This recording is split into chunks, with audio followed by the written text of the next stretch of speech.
Hey, how's it going? Um, anyway, this next assignment is an assignment that I gave you as homework before this all happened. It's the Build a Law. It's a good one. It's it's that it was like a packet that I gave you. It was um, it was 3 pages, and I told you to rip off the first two and put them into your notebook. And it had like one, two, three, four, and it went through how a bill becomes a law. It does it in a really mature way. It's like I said before, a lot of times when this is taught in textbooks, it's like a big chart and it's really almost impossible to understand. So what I did was I rescanned it and I made it a linkable thing that you can pull up on your computer, um, and you can read. And it's the exact same questions basically, um, as you had. And so if you already did the homework, you could just type it right into the Google Doc, um, and that's how it'll work.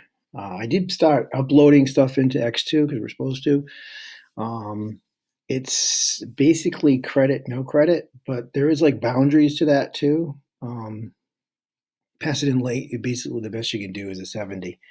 Um, if you do really, really poorly on it, I mean, like a 40 or lower by the score, you don't really get credit. So you have to actually try a little bit to get the credit. If it's low, you get no credit, but even with the no credit, you get points. So it's not the end of the world, and that's kind of how grading is going, I guess. But it's up on X2, so you can kind of keep track and see if you're missing stuff. And I haven't shut off any of the Google Classroom stuff, so you can still do stuff from the beginning until I finally get sick of grading old stuff. Um, but this is how this is going to look. It explains that I gave you the homework assignment before. This link, this is the thing that probably worries me the most. It should link you to my scan, which is that paper. You may have this paper. If you have this paper, it's the exact same thing. I didn't change anything. So if you have this packet, you have this, but a lot of you don't have it because you left it in school and stuff. And they are, while I say that, they're working on a plan of how to get stuff. And I talked to other presidents and I asked them, that was one of the questions I brought up last Thursday at my president's meeting. What are you guys doing about kids' lockers? And Yarmouth is moving forward. They were the furthest ones along. They were having custodians go through lockers and put them into boxes, and they're having kids come. It's going to be complicated, whatever happens. But we haven't got a plan together yet, but we will. I mean, your stuff that's in your locker, you will be able to get uh, eventually. So anyway, this is that. I scanned it again. It's from that book. Luckily, I had the book here, and um, it goes through all the steps. It does a nice job of it.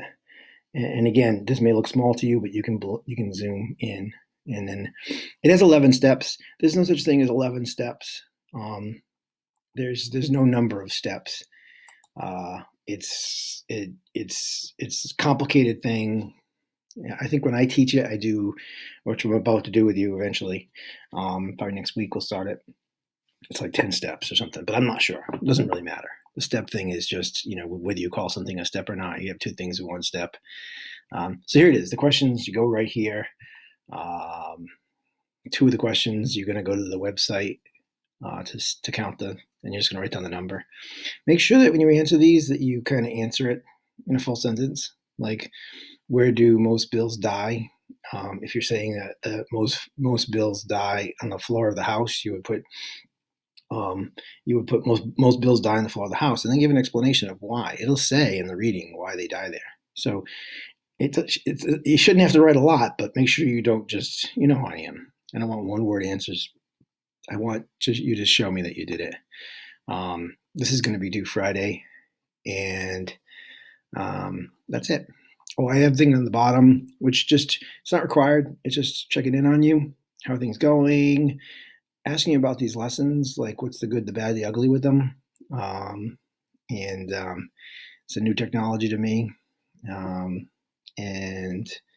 how are your other classes going? We do meet on Fridays, all the 8th grade teachers, and see how things are going that way. it's funny to hear that some kids are doing no social studies, but they're doing great in English and science and stuff, and some kids are doing great in social studies and not doing foreign language, and it's in math. Make sure that you have a routine down. We've got 2 months of this now, and you're going to have this is school, and that meme that's out there. Schools aren't closed; the buildings are closed. School goes on, and again, don't be afraid to reach out. Either contact me through email or contact me by in the Google Classroom, like some of you have been doing, which is good. And all right, stay safe. Have a fun educational afternoon.